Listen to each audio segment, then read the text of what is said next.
Om. Messieurs, dames, bonjour. Ils viennent d'annoncer la conférence commence. C'est magnifique, c'est merveilleux. Bienvenue à tous et à toutes en ce lieu, en ce moment, ici et maintenant, tout simplement.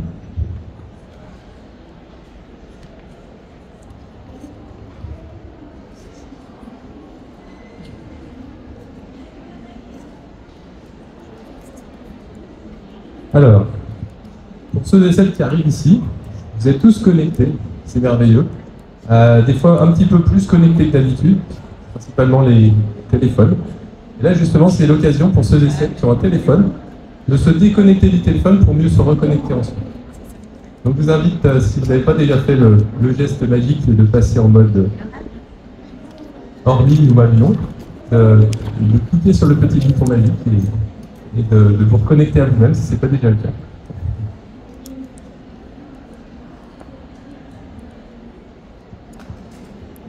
Bonjour, installez-vous, ça va commencer.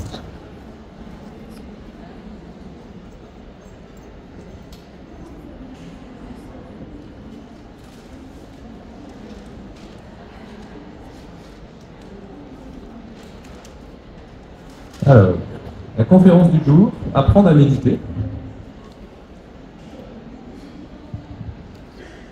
Épisode 1, méditer sur les sons. Épisode 2, méditer sur le calme intérieur. Et aujourd'hui, c'est l'épisode 3.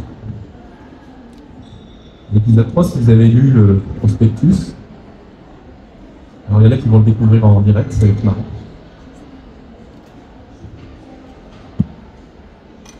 Déjà, vous voyez que l'épisode 2, il est écrit en vert. Il marchait moins bien que le noir. Prendre de note. Alors, épisode 3.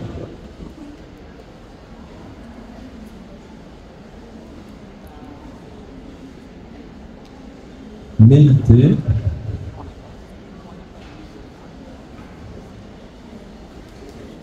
Sur la paix de l'esprit.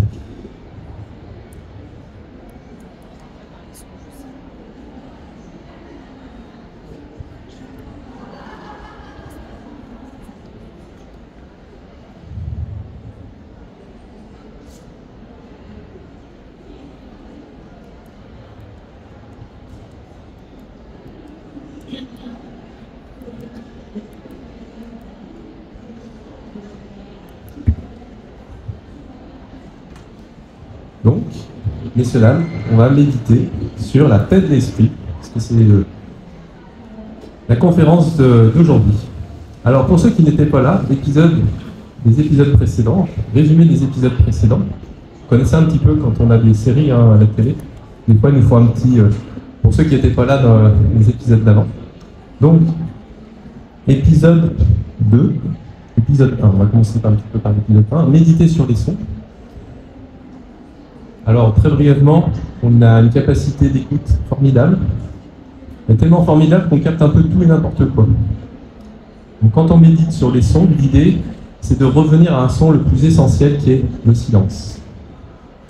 Et le silence, il ne faut pas le chercher des fois à l'extérieur, comme aujourd'hui, parce que c'est le droit qu'on entend, mais plutôt à l'intérieur. Ça, c'était l'épisode 1. L'épisode 2, méditer sur le calme intérieur. C'est un petit peu la même chose, mais un petit peu plus profond. C'est-à-dire que, au lieu de juste écouter le son de notre respiration, par exemple, et s'absorber dans ce silence, dans le calme intérieur, on va un petit peu plus loin et on essaye d'observer un mouvement naturel de la respiration qui se fait naturellement en nous, et qui est un mouvement de gonflement et dégonflement du ventre, à l'inspire, à l'expire, à l'inspire et à l'expire. Et là, on touche, pour ceux qui étaient là au épisode 2, un petit peu de calme intérieur.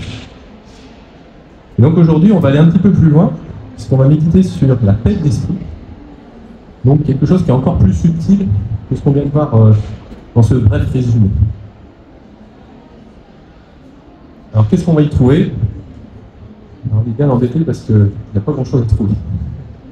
On va essayer de chercher quelque chose qu'on ne va pas trouver. Je vous le dis déjà, c'est le spoiler si vous voulez. Si vous n'en êtes pas convaincu, restez jusqu'au bout, vous allez voir, c'est formidable. Ou pas, Ça dépend si on a encore un petit peu de choses à travailler. Et c'est ça qu'on va essayer de chercher. Essayer de trouver pourquoi on a quelque chose qui nous bloque par rapport à notre paix d'esprit.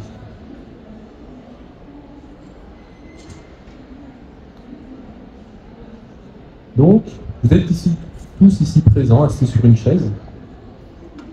Vous n'avez rien besoin de faire. Donc normalement, vous êtes bien, vous n'avez rien besoin de faire, vous êtes bien, vous êtes déjà au bon endroit, vous n'avez rien à faire.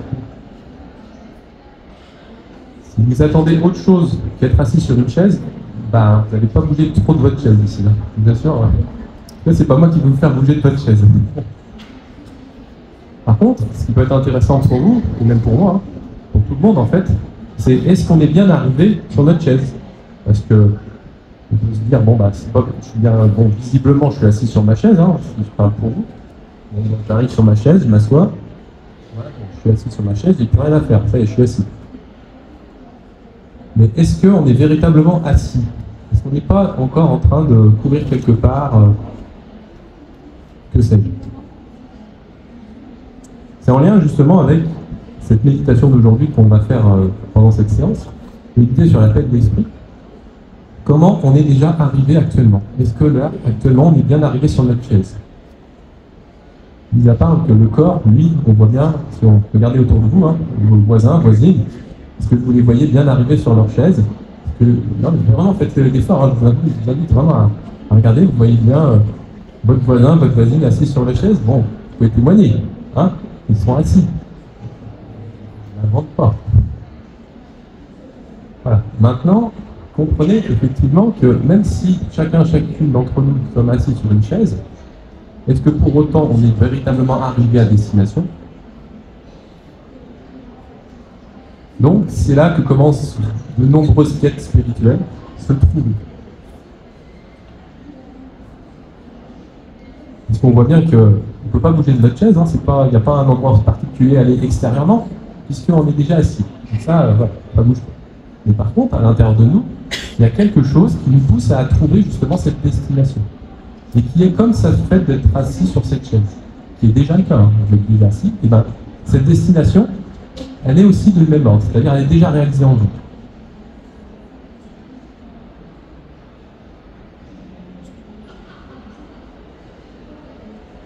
Donc,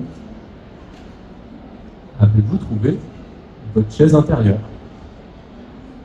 Avez-vous trouvé votre destination? Êtes-vous arrivé au bout du chemin? Certains font un mouvement de tête comme ça pour dire ça passe, ça passe, ça passe. Bon. Alors justement, cette destination, elle est du même ordre que le fait d'être assis sur une chaise. Elle n'est pas à trouver, elle n'est pas à chercher non plus, puisqu'elle est déjà là. Le truc, c'est qu'est-ce qui nous fait témoigner et dire que c'est bien là? Parce que autant visuellement, on est un corps assis sur une chaise, ça on peut à peu près le comprendre et puis le voir autour de soi. Mais cette destination intérieure, quels sont les signes, quels sont les témoignages qu'on peut en faire? Qu'est-ce qu'on peut dire de ça? Qu'est-ce qu'on peut même penser de ça?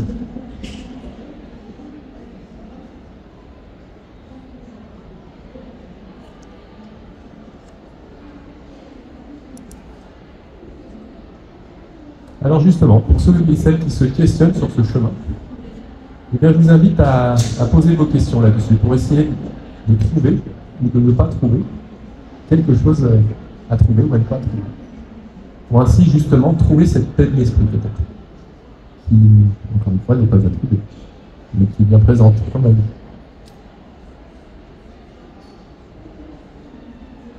Alors, le temps que les questions viennent à votre esprit, que ça agisse comme le sachet dans l'eau, je vous invite à faire une première méditation justement sur la paix d'esprit avec un exercice tout simple de méditation.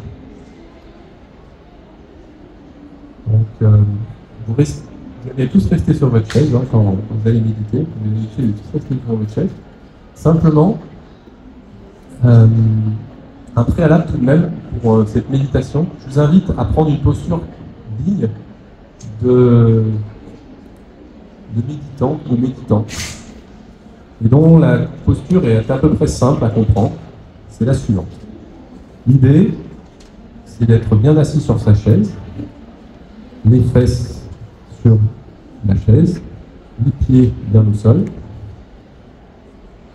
de décoller le dos du dossier. Pour une posture digne, c'est mieux de se tenir droit.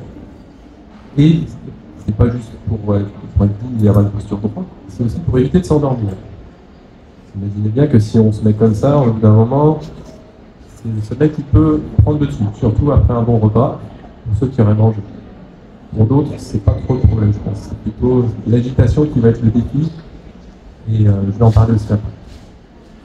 Donc justement, je vous invite à prendre une position, comme je viens d'indiquer, donc les fesses bien un petit peu l'avant de la chaise, les pieds bien au sol, le dos décollé du dossier. Et pour vous redresser, il y a une méthode qui est tout à fait très simple, c'est de vous pousser les fesses sur la chaise. Et vous allez voir, ça va faire comme effet de trampoline. Vous poussez, hop, ça vous redresse. C'est comme ça que les plantes poussent, c'est comme ça que nous on fonctionne. Quand on pousse sur la terre, ça a tendance à nous faire grandir, nous diriger. Donc une fois qu'on a obtenu cette posture digne, on peut légèrement basculer le bassin vers l'avant, de manière à creuser légèrement les yeux et à ouvrir la colonne d'air qui part depuis le bas-ventre. Pareil au niveau du torse et de la poitrine, on ouvre légèrement, de manière à aussi renforcer le creux du dos, et ainsi à permettre que la colonne d'air puisse continuer d'être ouverte. Et puis enfin, au niveau de la tête, on imagine comme si on est tiré par un fil au niveau de la tête et qui a tendance à nous redresser vers tenir droit. Une fois que vous avez à peu près cette posture, vérifiez au niveau des épaules. Les épaules, relâchez vos épaules. Éventuellement, faites quelques petits mouvements d'épaule histoire de vous détendre un petit peu. On a toujours tendance un petit peu à porter des sacs, notre vie sur le dos, ça dépend comment sont chargées nos existences. L'idée, voilà, c'est de se sentir bien et d'être dans une posture pendant au moins 5 minutes. Au niveau des mains, je vous invite à considérer ceci. Si vous avez tendance à l'endormissement, mettez les mains en ouverture. Pourquoi? Pour capter un peu plus d'énergie. Si vous avez tendance plutôt à l'agitation, fermez les mains. Et ça va vous permettre d'être moins agité, d'avoir un peu moins d'énergie. Ça, c'est propre à chacun, c'est à vous d'établir comment vous vous sentez actuellement. Vous pouvez changer en cours de méditation. Un peu thérapeute. Et si vous êtes ni agité, ni endormi, une main dans chaque sens. Voilà, tout simplement. Ensuite, au niveau des yeux, la même chose que pour les mains. Si vous avez tendance à l'endormissement, préférez avoir les yeux légèrement ouverts. Si vous avez tendance plutôt à l'agitation ou à l'excitation, fermez plutôt les yeux. Et si c'est ni l'un ni l'autre, eh bien laissez les yeux demi-ouverts. Voilà. Ensuite, il ne vous reste plus qu'à regarder devant vous, si vous avez les yeux ouverts, en regardant légèrement vers le bas. Voilà. Vous pouvez légèrement ajuster aussi votre posture en basculant légèrement de gauche à droite et de droite à gauche, afin de sentir comment vous alignez dans le corps. Est-ce que c'est plus à gauche ou plus à droite que votre centre? Essayez de trouver votre centre et votre colonne vertébrale. Donc, faites de petits mouvements afin d'ajuster votre verticalité. Pareil d'avant en arrière, d'arrière en avant, et observez la sensation qui peut se manifester en vous. Observez cette sensation comme étant un témoignage ou un témoin de comment vous êtes aligné à l'intérieur de vous. Et à partir de ce moment-là, vous pouvez commencer à méditer.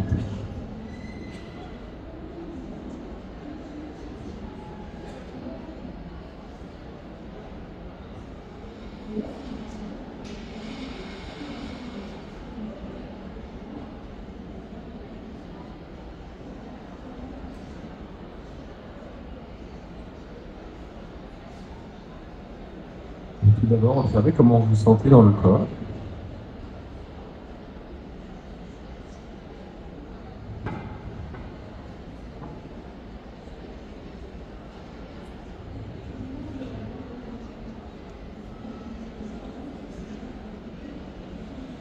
l'inspire, à l'expire. À l'inspire et à l'expire.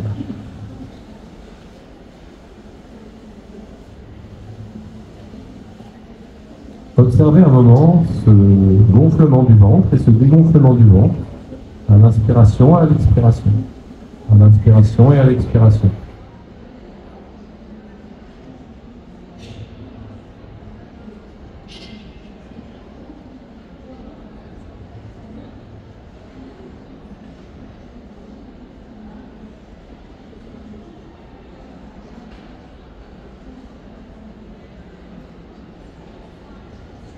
Est-ce que vous observez ce gonflement du ventre à l'inspiration? Est-ce que vous observez ce dégonflement du ventre à l'expiration? Est-ce que vous observez ce gonflement du ventre à l'inspiration et ce dégonflement du ventre à l'expiration?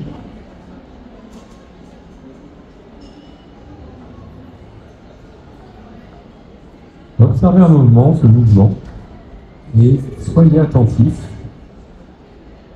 au calme ou à l'agitation que ce mouvement vous procure.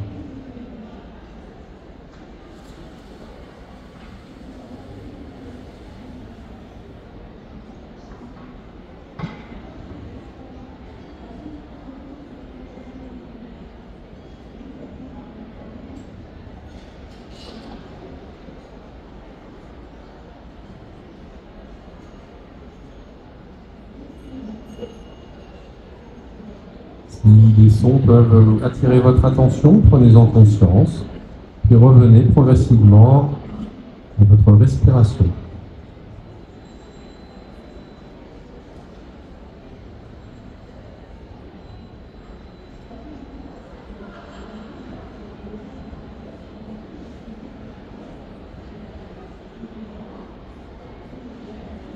Si vous observez des sensations, prenez-en conscience. Respirez avec.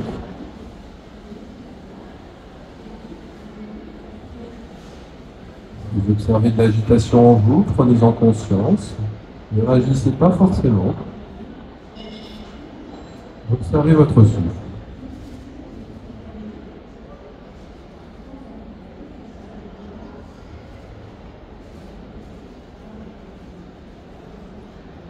Observez cette intensité qui se manifeste en vous quand elle se manifeste en vous.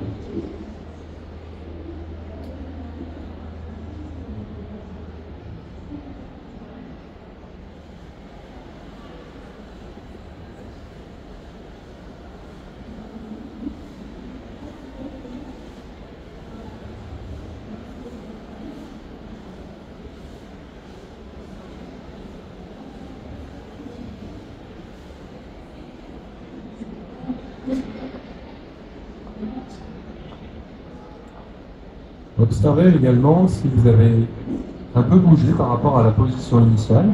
N'hésitez pas à vous réajuster légèrement si besoin.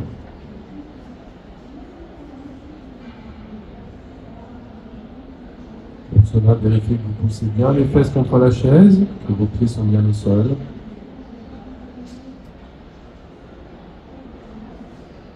Que votre dos est creusé, que votre colonne d'air est bien ouverte. Que votre torse ou votre poitrine est légèrement bombée. Que votre tête est bien alignée vers le ciel. Que vos épaules sont relâchées. Que vos mains sont détendues. Et que vous observez correctement la respiration se manifester en vous.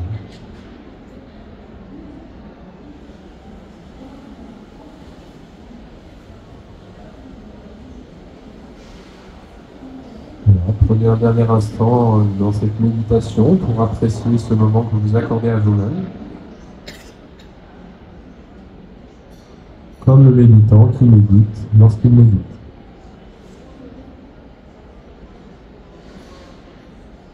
Puis, pour sortir de cette méditation, vous pouvez faire quelques mouvements légers de doigts afin de réveiller le corps. Un peu plus au niveau des mains, des bras. Vous étirez les mains vers le ciel, les mains vers la terre,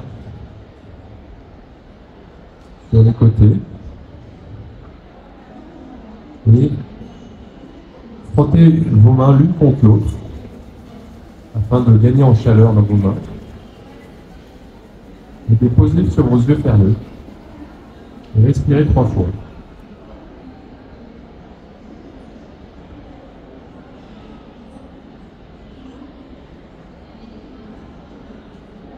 Une fois que vous avez respiré 3 fois avec vos mains sur vos yeux, vous pouvez ouvrir les yeux dans vos mains et enlever les mains. Et ainsi reconnecter à l'environnement si vous avez les yeux fermés.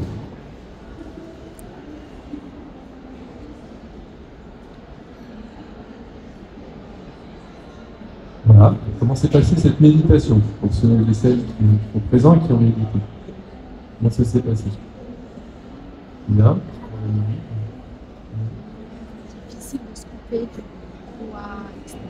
Difficile de se couper du brouhaha extérieur. Madame okay.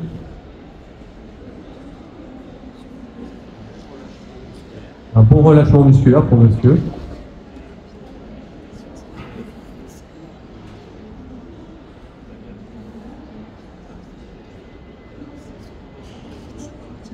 Oui.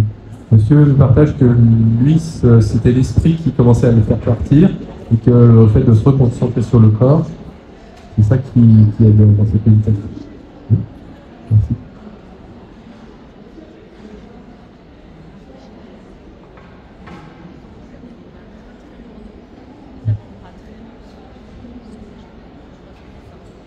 Là, la sensation des mains très très lourdes.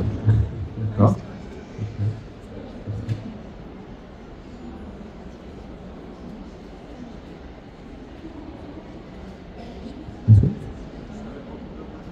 Bienvenue.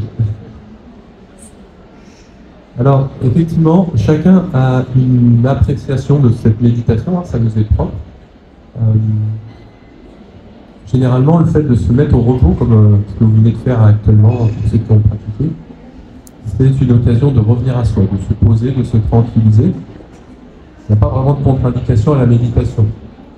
Ce serait à la limite dire bah, c'est comme pour dormir, il n'y a pas vraiment de contre-indication. Bon. On va dire trop dormir, ça peut être un problème, hein, ça peut s'appeler de la procrastination. Mais en méditation, on n'est pas là pour dormir, on est là simplement pour être un peu attentif.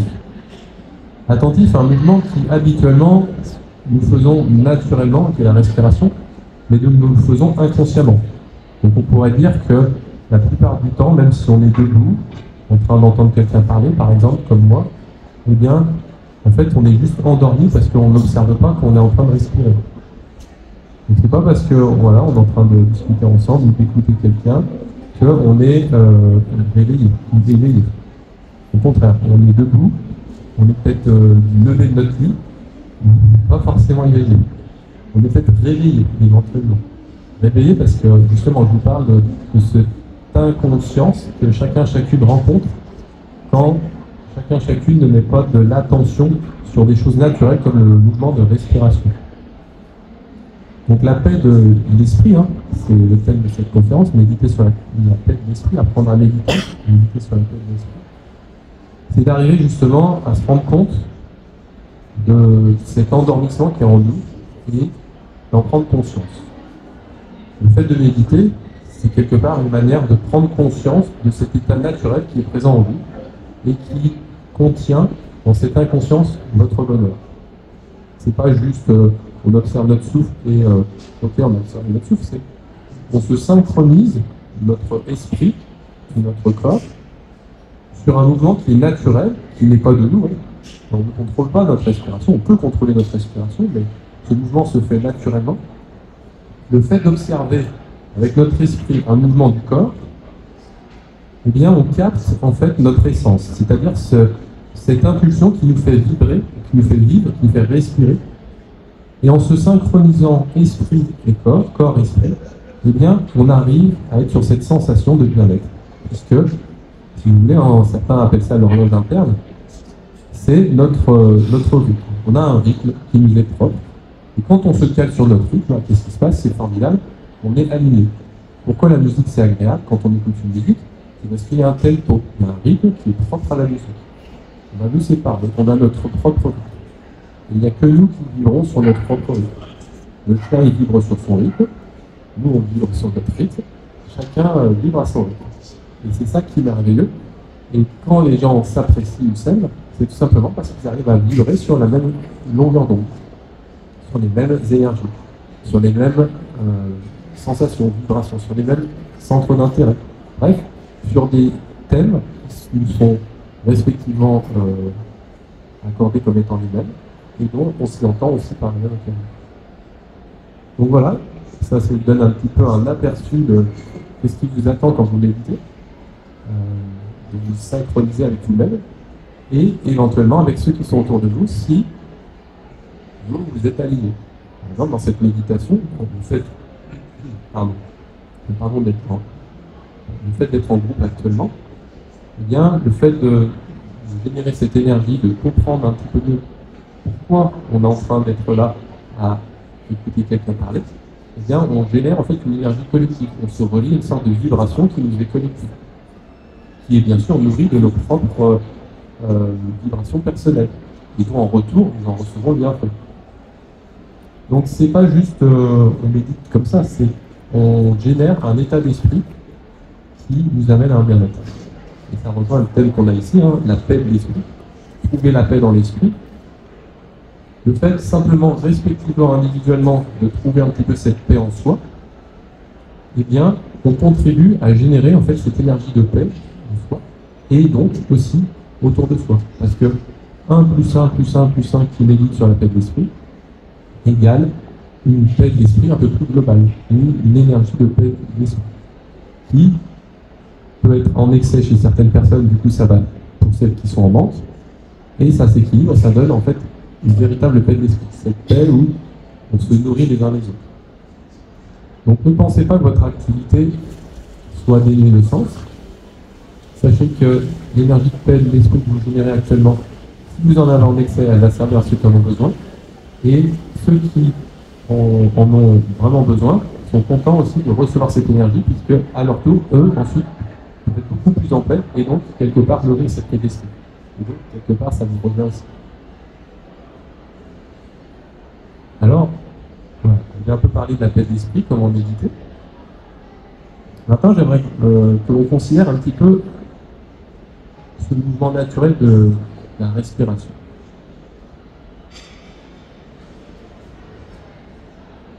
Là, montre au niveau du ventre. Effectivement, ça part du ventre. Et à l'opposé, il y a quoi?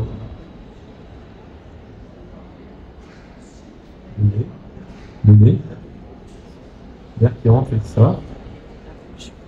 Alors, monsieur montre le nez et la bouche. Effectivement, le nez, c'est pour respirer.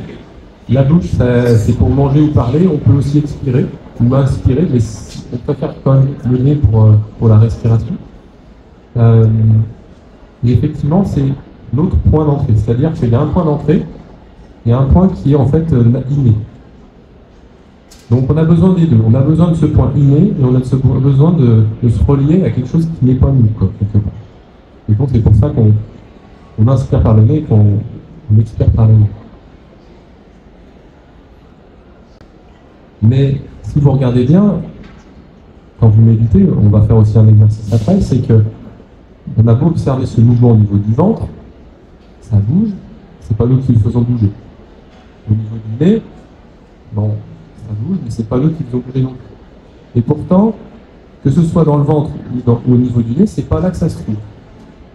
Parce que si ça se trouvait là, on aurait plus cette partie-là et on serait plus là. Non, c'est quelque chose de plus subtil qui se trouve à l'intérieur de nous et qui nous anime le plus profondément. Et là, je parle au niveau du cœur. C'est-à-dire qu'on a deux opposés. On a l'opposé, on va dire, assez dans la matière, hein, qui est le nez, qui est le ventre. Le ventre où c'est vraiment dans la matière. Et puis le nez où c'est vraiment en superficie. Et ça, notre bien-être, il se trouve ni dans le ventre, ni dans le nez, mais à la jonction des deux. Comme une sorte d'équilibre. Encore une fois, c'est le corps et l'esprit. On n'est pas que dans le corps, on n'est pas que dans l'esprit. On est au milieu des deux. Si on est trop dans le corps, qu'est-ce qui se passe? On va être peut-être un jogger du dimanche à faire son sport et rentrer en sueur. Ou si on est un peu trop dans l'esprit, on va être peut-être un philosophe qui passe des heures à réfléchir sur les questions du monde sans vraiment toucher terre.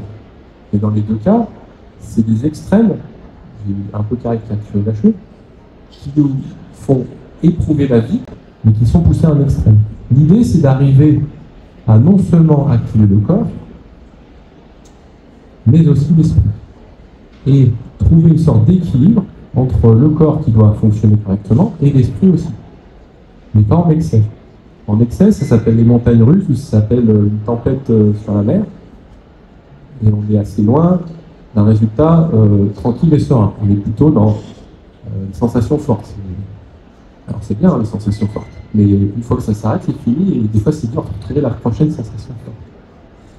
Et dans notre société, quand on est beaucoup dans le mental, bah, on va vite courir, ne serait-ce que pour aller prendre le métro ou que sais-je. Et à l'inverse, si on est trop dans le physique, à un moment donné, on va se mettre devant le canapé et on va attendre comme ça pendant des heures pour que ça passe.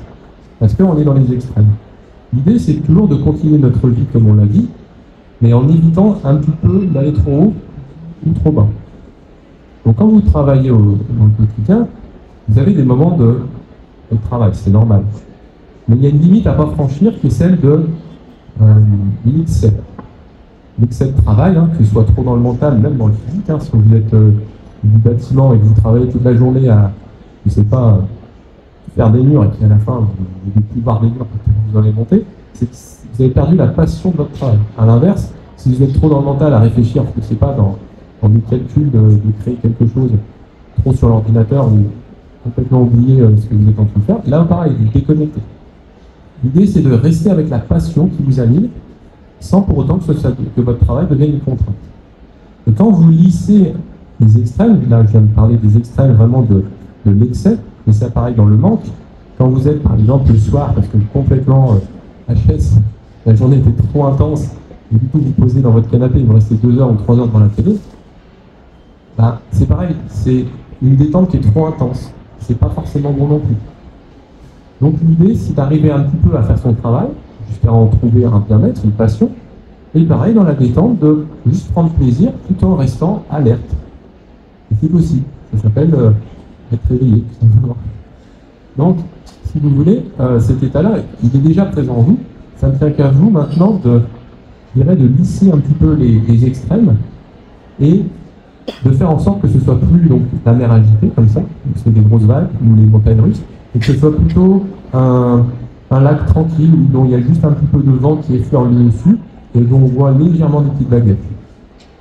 Nous, si on reprend un petit peu la fête foraine, ben, ce serait plutôt le moment où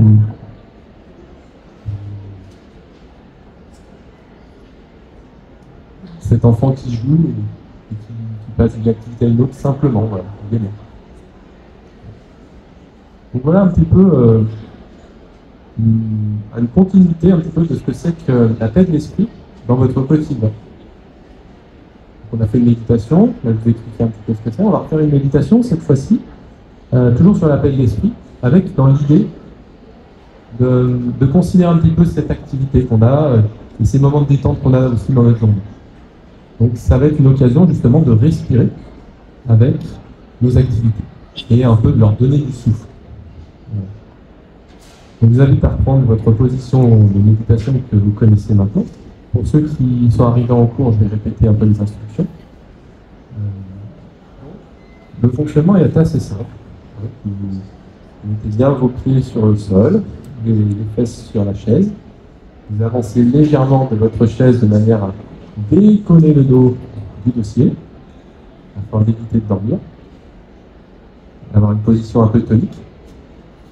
Vous poussez vos fesses contre la chaise de manière à vous redresser, à être comme cette plante qui s'enracine, qui s'élever vers le ciel.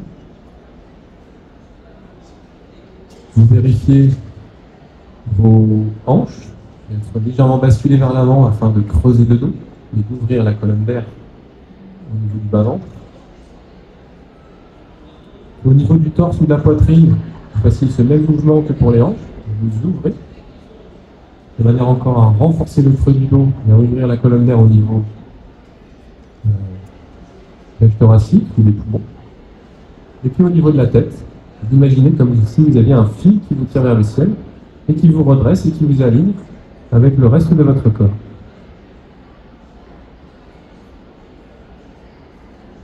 Au niveau des épaules, vous pouvez commencer à détendre les épaules un petit peu, surtout si vous les avez tendues. Si elles sont relâchées, vous pouvez faire quelques mouvements histoire de vérifier comment vous vous sentez au niveau des épaules. Et dans le prolongement des épaules, il y a vos mains. Donc vos mains, vous pouvez les poser soit en ouverture si vous avez tendance à l'endormissement, afin de capter un peu d'énergie.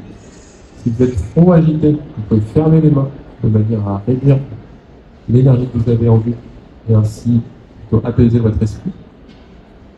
Et pareil pour les yeux. Si vous avez tendance à l'endormissement, vous pouvez ouvrir les yeux. Si au contraire vous avez tendance à l'agitation ou à l'excitation, vous avez tendance plutôt à fermer les yeux. Comme ça, vous pouvez préserver votre énergie. Vérifiez aussi votre alignement au niveau de la colonne vertébrale en vous basculant légèrement de gauche à droite et de droite à gauche. Aussi afin d'éprouver une sensation qui vous permet de trouver votre équilibre vertical. Puis la même chose sur l'avant en arrière et l'arrière en avant. Afin justement d'aligner votre colonne vertébrale également, mais aussi de sentir cette sensation qui vous témoigne de votre alignement au niveau de votre colonne vertébrale.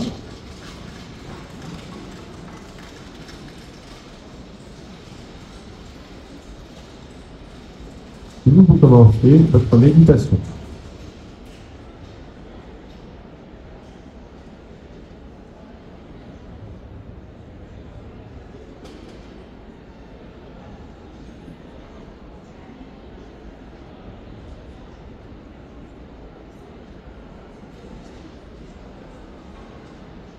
Dans un premier temps, observez les sons qui sont environnants, comment vous les entendez, comment vous vous sentez.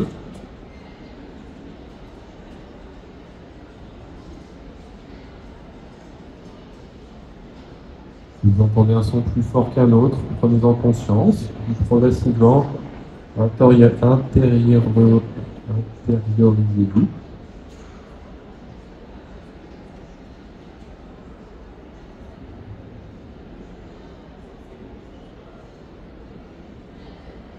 Pour cela, vous pouvez commencer à observer le son que produit votre respiration au niveau du nez.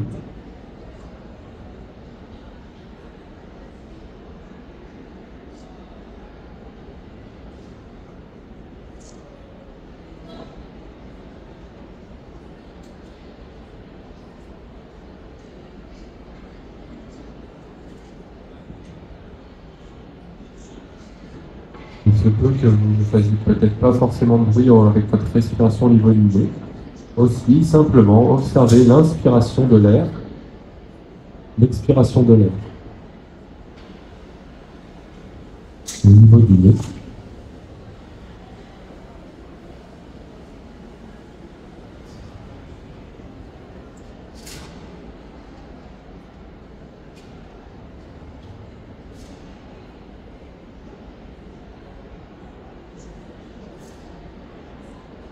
Puis, progressivement, je vous invite à observer la sensation de l'air à l'inspiration, puis à l'expiration.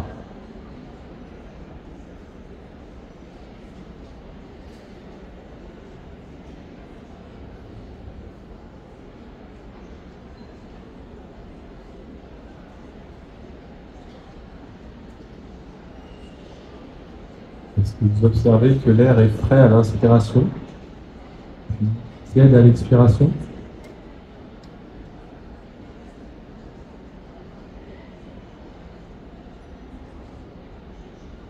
Comme celui ou celle qui observe sa respiration et observe qu'à l'inspiration l'air est frais, qu'à l'expiration l'air est tiède. De la même manière, chacune d'entre vous pouvez faire cette expérience ici et maintenant.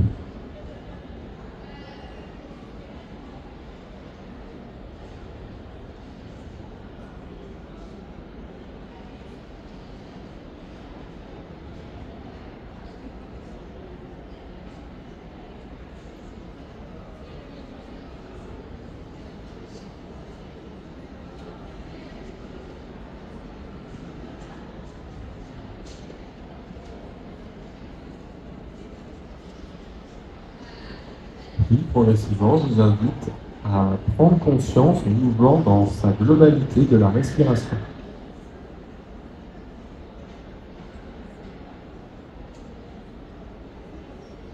l'inspiration, mon ventre se gonfle, ainsi que mon torse ou ma poitrine, ainsi que mon nez. Puis à l'expiration, mon ventre se dégonfle, mon torse ou ma poitrine se dégonfle également, et l'air sort de mes narines.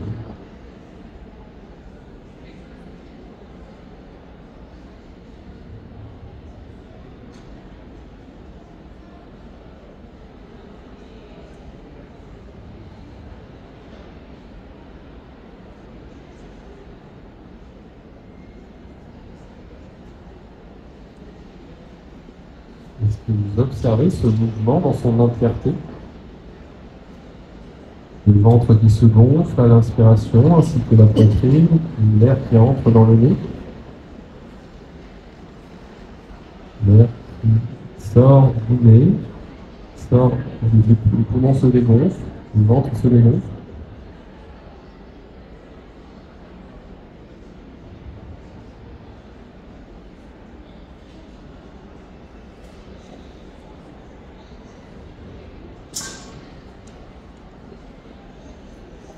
Comme celui ou celle qui médite et qui observe le gonflement du ventre, le gonflement du torse et de la poitrine,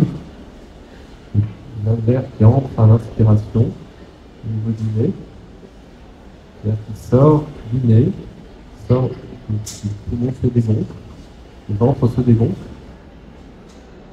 De même, chacune est en capacité d'observer le gonflement de son ventre, du torse ou de la poitrine, de l'air qui entre au niveau du nez, puis qui sort du nez.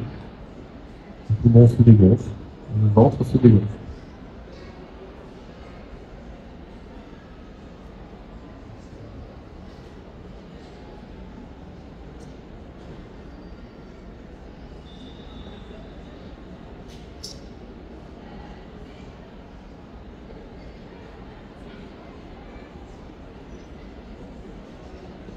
Ainsi, toute personne présente ici est en capacité d'observer le gonflement du ventre, du torse et de la poitrine, l'air qui entre au niveau du nez, puis qui sort au niveau du nez, le poumon se dégonfle, le ventre se dégonfle.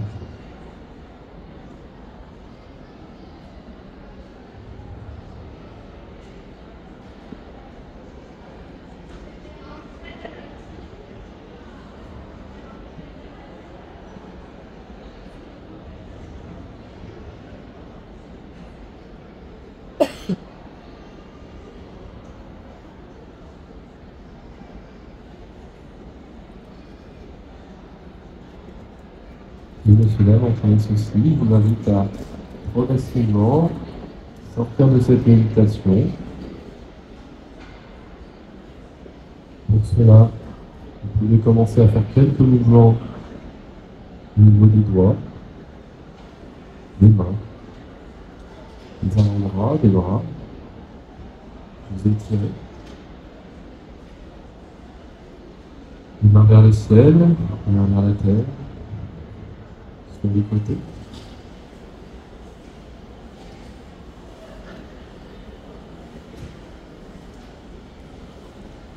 Je vais vous frotter les mains afin de faire venir la chaleur dans vos mains. Vous les apposer sur les yeux. Respirez 3 fois.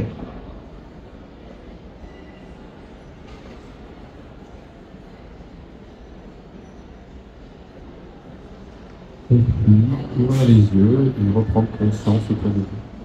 Comme ceux qui sortent de méditation une fois celle-ci terminée.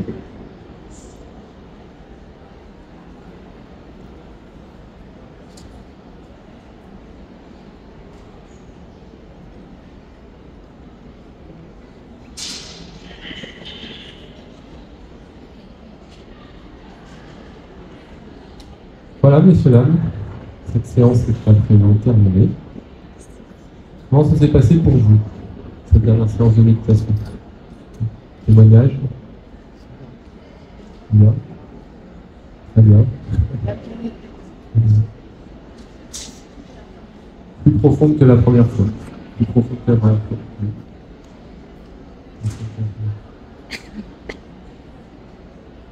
Quelqu'un au fond?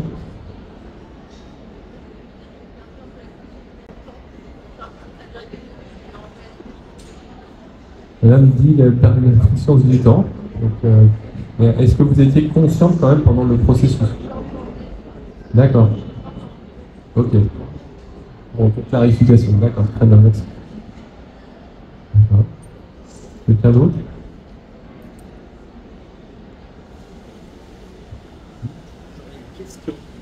Oui, monsieur, une question.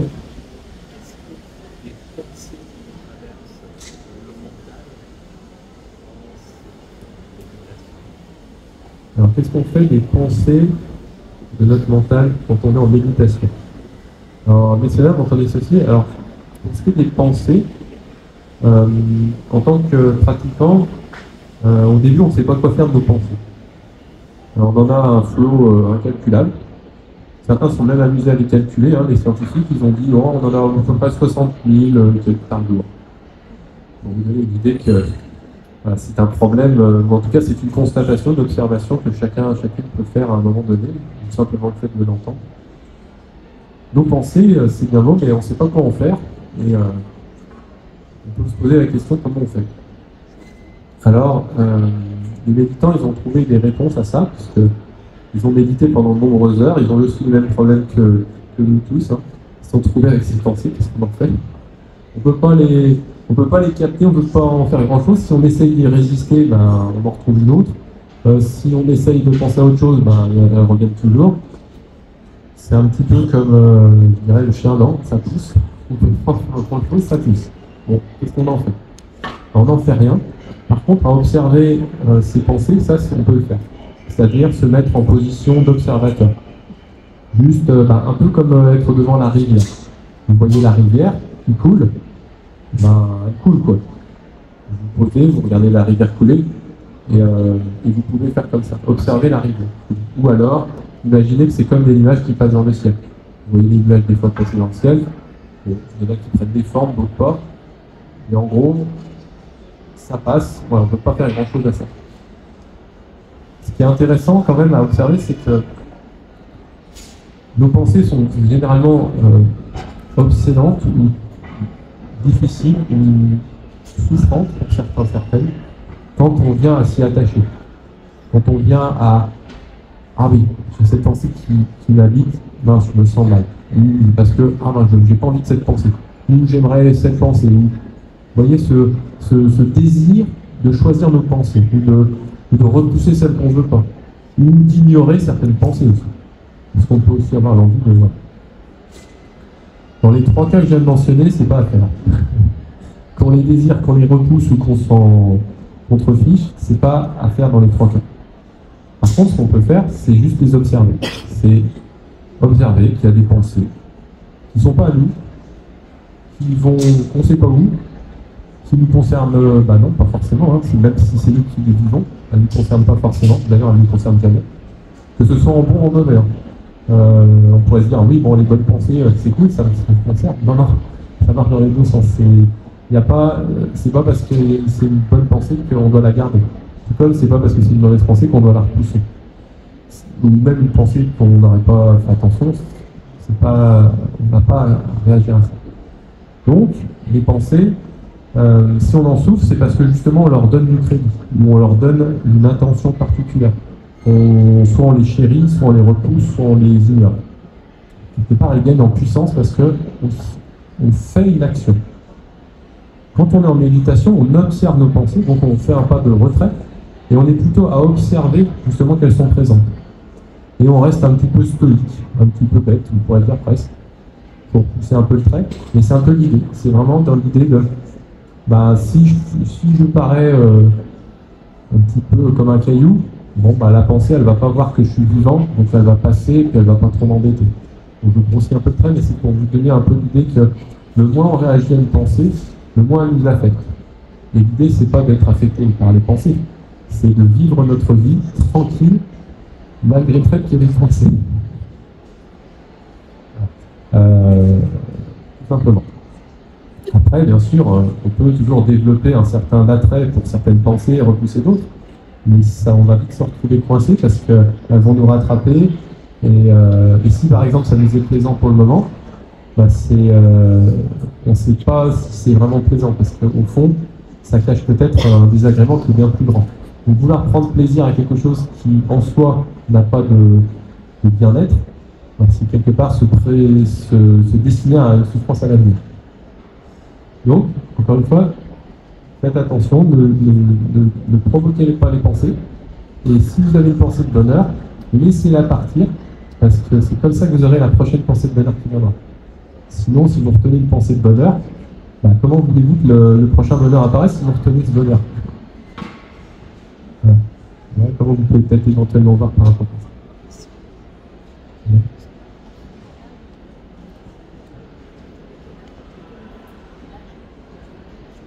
Là, me demande à partir de quel âge on peut méditer. D'après vous, quelqu'un a une idée? Il n'y a pas d'âge?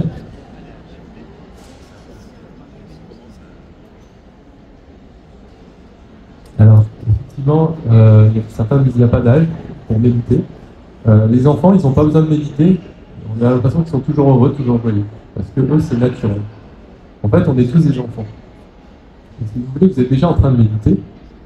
Et c'est peut-être avec le temps où ça devient nécessaire de méditer. Mais en soi, on a déjà cette essence en nous. C'est juste que des fois, c'est un petit peu comme dans un appartement ou dans une maison, si on ne fait pas le ménage, ça a tendance à s'accumuler. C'est pas que la poussière est sale, mais disons qu'on aime bien que l'endroit où on vit soit dans de bonnes conditions. Si on laisse une maison à l'abandon, par exemple, et qu'on ne fait pas le ménage, la vie va naturellement prendre le dessus. Ça va être un petit peu de terre, peut-être quelques graines, et les plantes vont pousser. Donc c'est pas ça la poussière. Néanmoins, pour nous, qui travaillons sans cesse dans notre quotidien, on peut avoir des fois des occasions où on se désaligne, on ne fait pas attention à soi, on ne se respecte pas. Et toutes ces petites actions de négligence du corps, de la parole ou de l'esprit, ça vient être comme des petits entaillements qui font qu'on ressemble plus à un cactus à la fin qu'à une plante verte qui donne un des fruits. Donc c'est pas que les cactus, encore une fois, sont mauvais, parce que moi j'aime bien les cactus. C'est beau parce que c'est un peu de cactus, ça pique. Et les plantes qui donnent un fruit, c'est beau parce que leur intérêt, c'est de donner un bon fruit. Encore une fois, c'est de rester justement neutre par rapport à ce qui nous arrive et que certaines règles de vie nous aident à être conscients d'une voie qui nous élève. Comme par exemple, ne pas faire de mal à autrui, ne pas voler, ne pas se méconduire sexuellement, ne pas mentir, ne pas s'intoxiquer. Ce sont des règles essentielles et je vous assure, il suffit de suivre ces 5 règles de base et vous allez éviter de vous créer de nouvelles souffrances. Et si vous ne créez plus de nouvelles souffrances, qu'est-ce qui se passe? Vous allez réactualiser les anciennes. Et si vous continuez de suivre ces 5 préceptes, petit à petit, vous allez remonter à toutes vos souffrances du passé. Et à un moment donné, vous n'aurez plus de souffrance parce que vous n'aurez plus fait de mauvaises actions. Et à partir de ce moment-là, il y en a qui se sont éveillés comme ça. Alors voilà, si ça vous intéresse, si vous voulez méditer, certains maîtres préconisent 1 an, chaque année, 1 minute par année d'existence. Parce qu'ils ont trouvé que c'était intéressant de dire, suivant l'âge que certaines personnes ont, c'est de considérer 1 minute par année d'existence pour déterminer le temps de méditation que vous pouvez effectuer par jour et recommander. Alors bien sûr, quand on n'a jamais médité de notre vie, c'est autant vous dire vouloir monter l'Everest quand on est un jeune marcheur. Mais en soi, d'autres auraient tendance à dire, comme Bouddha Shakyamuni par exemple, qui disait, si vous êtes fatigué, non, il ne disait pas ça, il disait, si vous êtes en bonne santé, méditez. Si vous êtes en mauvaise santé, méditez 2 fois plus. Donc, c'est encore une fois, c'est corrélé avec votre sensation intérieure de bien-être. Et ça, vous pouvez faire un check-up tous les jours. Et là, on peut le faire même maintenant. On va commencer à vous asseoir dans la position de méditation que vous connaissez maintenant. Pour rappel, pour ceux qui viennent d'arriver, je rappelle brièvement la posture. On met les pieds bien au sol, les fesses sur la chaise. On pousse les fesses sur la chaise de manière à se redresser comme une plante. On incline légèrement le bassin. Le torse sous la poitrine un petit peu de manière aussi à ouvrir la colonne d'air. On imagine qu'on a un fil qui nous tire vers le ciel. Les mains sont en ouverture si on a tendance à dormir, fermeture si on a tendance à être agité. Pareil pour les yeux, en ouverture si on a tendance à dormir, en fermeture si on a tendance à être agité.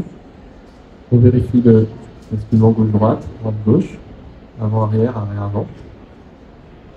Et là, je vous invite juste à sentir comment vous sentez à l'intérieur de votre corps.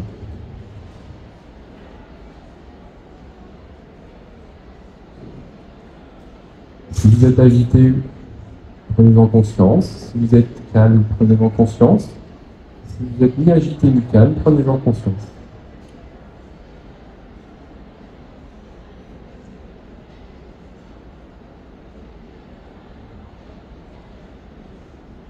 Donc voilà, ce léger check-up, ça vous permet déjà d'avoir... voilà. Je vous remercie de m'avoir écouté. Je vous souhaite de passer une bonne journée. Pour ceux et celles qui veulent discuter avec moi, je vous inviterai à me rejoindre juste de l'autre côté, puisqu'on va laisser rentrer la nouvelle intervenante. Et encore merci à tous d'avoir participé à cette séance. Merci.